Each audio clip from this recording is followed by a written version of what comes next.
نحمده ونصلي على رسوله الكريم اما بعد فاعوذ بالله من الشيطان الرجيم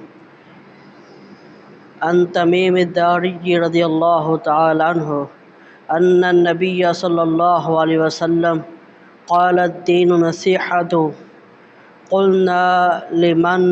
قال لله ولكتابه ولرسوله ولأئمة المسلمين وعامتهم. نبی کریم صلی اللہ علیہ وسلم نے فرمایا، دین خیر خواہی ہے، دین خیر خواہی ہے، دین خیر خواہی ہے۔ نبی کریم صلی اللہ علیہ وسلم نے اس جملے کو 3 مرتبہ دہرایا۔ صحابہ کرام رضوان اللہ مجمعین نے سوال کیا، اے اللہ کے رسول کس کے لیے؟ تو نبی کریم صلی اللہ علیہ وسلم نے فرمایا، للہ اللہ کے لیے، ولکتابہ اس کی کتاب کے لیے، ولرسولہ اور اس کے رسول کے لیے، ولأئمۃ المسلمین اور ائمہ مسلمانوں کے ائمہ کے لیے، وعامتہم اور عام مسلمانوں کے لیے۔ تو آج ہم بات کریں گے عام مسلمان کے لیے خیر خواہی کیا ہے، کیونکہ دین نام ہے خیر خواہی کا، دین نام ہے ہمدردی کا، اور دین نام ہے رحم دلی کا، اور دین نام ہے نصیحت کا۔ تو خیر خواہی کس طرح کرنی چاہیے، ایک بڑا مشہور واقعہ میں آپ حضرات کے سامنے بیان کرنا چاہتا ہوں۔ حضرت عبداللہ بن جریر رضی اللہ تعالی عنہ فرماتے ہیں، بایعت رسول اللہ صلی اللہ علیہ وسلم علی اقام الصلاۃ و ایتاء الزکوٰۃ ولکل مسلم والنصح لکل مسلم۔ نبی کریم صلی اللہ علیہ وسلم نے فرمایا، کہتے جب میں نے بیعت کی تو میں نے بیعت کی نبی کریم صلی اللہ علیہ وسلم کے ہاتھ پر، نماز قائم کرنے پر، زکوٰۃ ادا کرنے پر، اور ہر مسلمان کے ساتھ خیر خواہی کرنے پر۔ وہ بیان فرماتے ہیں کہ جب میں نے اسلام قبول کیا تو نبی کریم صلی اللہ علیہ وسلم نے میرے ساتھ شرط طے کر لی، تو جہاں کہیں بھی رہے گا تو نے مسلمانوں کے ساتھ خیر خواہی کرنی ہے۔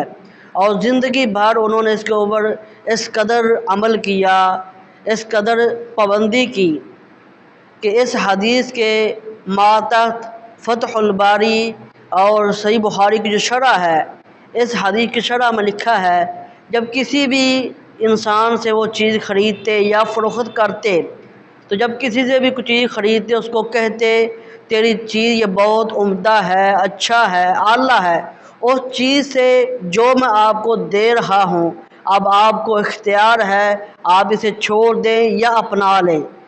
زندگی بھر لوگوں کے ساتھ اس طرح کی خیر خواہی اور نصیحت کیا کرتے تھے۔ اور طبرانی میں ایک روایت موجود ہے کہ حضرت جریر بن عبداللہ نے ایک دفعہ اپنے غلام کو بھیجا کہ جاؤ ایک گھوڑا خرید کر لے کر آؤ۔ وہ گھوڑا لے کر آئے 300 درہم کا۔ جب گھوڑے کی قیمت پوچھی تو انہوں نے کہا کہ میں نے 300 درہم کا خریدا ہے۔ سن کر بہت حیران ہوئے کہ لگتا ہے کہ میرا بھائی بہت مجبوری حالت میں ہوگا اور مجبوراً اتنی اعلیٰ نسل اور عمدہ نسل کا گھوڑا جو بہت مہنگا ہے اور 300 درہم میں اس نے فروخت کر دیا ہے۔ کہا چلو مجھے اس کے پاس لے کر چلو۔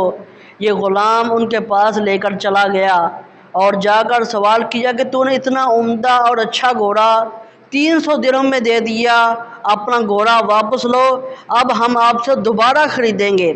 300 درہم سے انہوں نے آگے بولی لگانی شروع کی، 400 درہم لگایا، پھر کہا نہیں ہم 500 درہم کا خریدیں گے، پھر کہا نہیں ہم آپ سے 600 درہم کا خریدیں گے، پھر کہا نہیں ہم آپ سے 700 درہم کا خریدیں گے، پھر کہا نہیں ہم یہ گھوڑا آپ سے 800 درہم کا خریدیں گے۔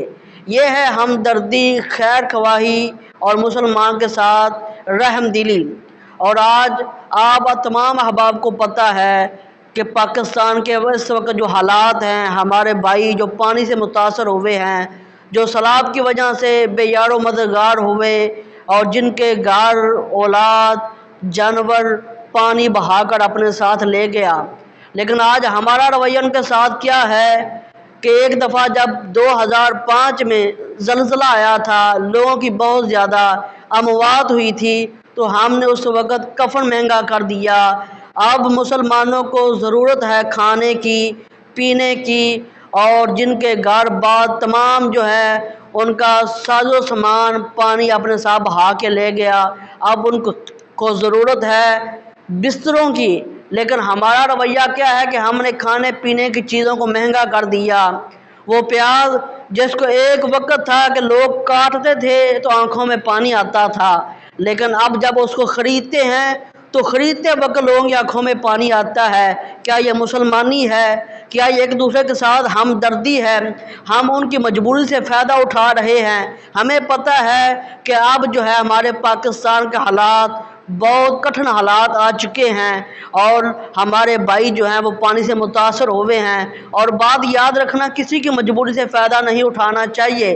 آج ان کے اوپر یہ حالات آئے ہوئے ہیں، کیا ان کو پتہ تھا کہ ایک وقت ایسا بھی آئے گا ہمارے گھر بار ہر چیز جو ہے وہ پانی بہا کے لے جائے گا، ہمارے بچوں تک پانی بہا کے لے جائے گا، پانی کے شکار ہو جائیں گے، پانی کا لقمہ بن جائیں گے۔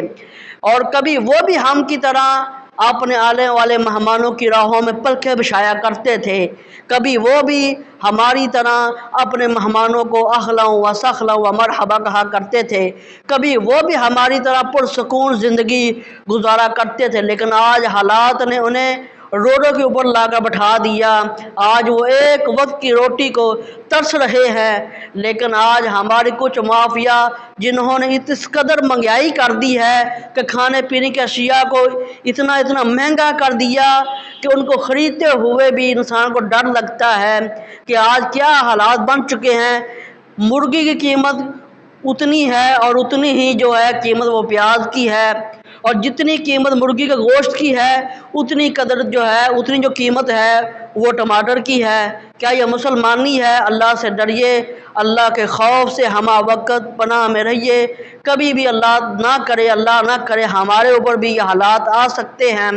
اگر ہمارے اوپر یہ حالات آئے ہوتے تو ہمارے ساتھ کوئی کفیت ہوتی تو ہمیں کتنا دکھ ہوتا۔ تو خدا را اللہ سے ڈریے اور اپنے مسلمان بھائیوں کا سہارا بنے، ان کا دستہ بازو بنے، ان کے ساتھ اپنی مال میں سے ان کے ساتھ تعاون کرے، ان کے ساتھ ہمدردی کرے، صلہ رحمی کرے۔ اللہ تعالی ہم سب کو ایک دوسرے کے ساتھ صلہ رحمی کرنے کی توفیق عطا فرمائے۔ سبحانک اللہم و بحمدک، اشہد ان لا الہ الا انت، استغفرک و اتوب الیک۔